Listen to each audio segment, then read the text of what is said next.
जब चंद्रदेव प्रजापति दक्ष की 27 कन्याओं को पहली बार देखते हैं, उस समय चंद्रदेव उन सभी कन्याओं के ऊपर मोहित हो जाते हैं। वह प्रजापति दक्ष से विनती करते हैं कि आप अपनी कन्याओं का विवाह मेरे साथ करवा दीजिए, और प्रजापति दक्ष उनका स्वीकार करता है। चंद्रदेव का विवाह दक्ष की 27 कन्याओं के साथ होता है।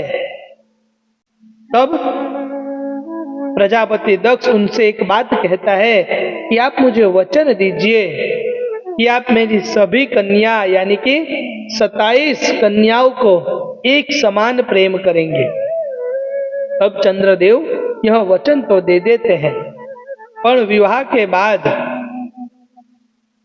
चंद्रदेव 27 कन्याओं में से एक, जिसका नाम था रोहिणी, उस पर ज्यादा मोहित हो जाते हैं और बाकी कन्याओं का अच्छी तरह ध्यान नहीं रखते। जब वह बाकी की 26 कन्या प्रजापति दक्ष के पास जाती है, तो उस समय अचानक आई हुई सभी कन्याओं को देखकर प्रजापति दक्ष चौंक जाते हैं और सभी कन्या अपनी व्यथा तो अपने पिता से कहती है।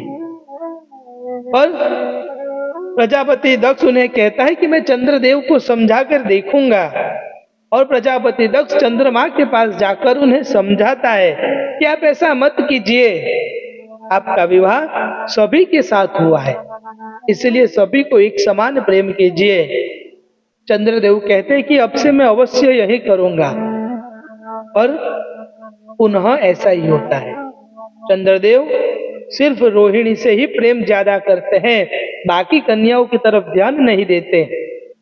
जब वह बात राजा दक्ष को पुनः मिलती है कि चंद्रमा अभी भी अपनी भूल को सुधार नहीं रहे हैं, तो उस समय प्रजापति दक्ष चंद्रमा के पास आकर चंद्रमा को श्राप देता है कि चंद्रदेव, तुम्हें अपनी सुंदरता के ऊपर अभिमान है ना, तो मैं तुम्हें श्राप देता हूं कि अब से तुम्हारी सुंदरता क्षीण हो जाएगी और तुम क्षय रोग के ग्रसित हो जाओगे। और तत्क्षण, उसी क्षण चंद्रदेव का तेज घटने लगा, वह क्षय रोग से ग्रसित हो गए। जब चंद्रदेव यह देखते हैं कि उनकी कला घटने लगी है, उनका तेज घटने लगा है, तो वह परेशान हो जाते हैं।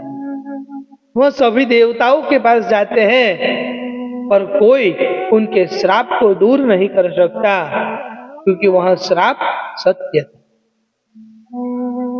बाद में चंद्रदेव भगवान शिव की भक्ति करते हैं। शिव की भक्ति से प्रसन्न होकर भगवान शिव उनको कहते हैं कि आपका श्राप तो मैं दूर नहीं कर सकता, पर उसका एक उपाय है। तब शिव जी ने चंद्रदेव को उनकी भक्ति से प्रसन्न होकर यह कहा कि हर शुक्ल पक्ष में यानी कि हर पूर्णिमा तक आपका तेज बढ़ेगा, और अमावस्या तक आते आते हुए आपका तेज, आपकी कला क्षीण हो जाएगी। ऐसा कर कर महादेव अंत में चंद्रदेव के श्राप को दूर तो नहीं करते, पर उसका निर्णय ले आते हैं।